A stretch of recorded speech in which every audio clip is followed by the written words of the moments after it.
কোরআন শরীফে আছে, আল্লাহ বলছে যারা নামাজ পড়ে না, মালাকুল মউত আজরাইল খোদার কসম জান কবজের সময় কলিজা থেকে রুহুটা টান দিয়া ছিঁড়া ফেলবে, টান দিয়া ছিঁড়া ফেলবে।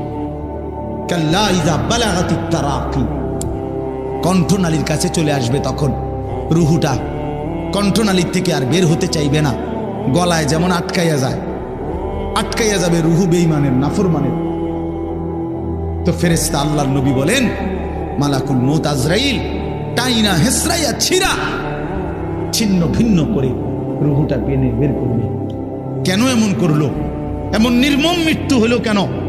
এমন ভয়ানক মর্মান্তিক মৃত্যু কেন হলো? কোরআন শরীফ আল্লাহ সরাসরি বলছে ফালা সাদ্দাকা ওয়ালা সাল্লা, কারণ হলো সে আমি আল্লাহকে বিশ্বাস করে নাই, ওয়ালা সাল্লা এবং কি করে নাই, এবং কি করে নাই, সরাসরি আল্লাহ বলছে তোর কলজা ছিড়ালাম, একদম টাইনা ছিঁড়া ফেলবো তোর বেটা। সালাক মনে করছে না, মাতবর মাতবর আর দুগা খাইয়া টোটো টোটো করে ঘরো মনে করো মাতবর, হ্যাঁ তাফালিং করো, কেউ তোমারে কিছু বলে না। ছাগল তোমারে কেউ দেখতে পারে না, দেখে না কিছু বলে না। আমারে তো ছোটবেলার থেকেই আমার মা, আমার বাবা, আমার ভাই, আমার আত্মীয় স্বজন আমারে আগলাইয়া রাখছে, নজরে নজরে রাখছে।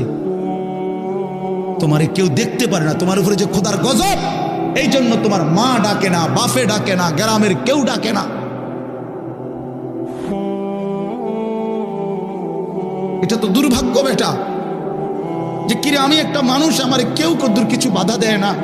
আমি দিন রাত অশ্লীল ছবি দেখতেছি, নর্তকী দেখতেছি, জিনা ব্যভিচারের দৃশ্য দেখতেছি, এক ওয়াক্ত নামাজ পড়ে না, সেজদা দেয় না, চরিত্রের খবর নাই, চেহারার খবর নাই, চুলের সাথে, চেহারার সাথে, পোশাকের সাথে, কিচ্ছুর সাথে মুসলমানের কোনো নমুনা নাই। অথচ তারে কেউ বলে না, তারে ফিরাইবার চেষ্টা করে না। কারণটা কি?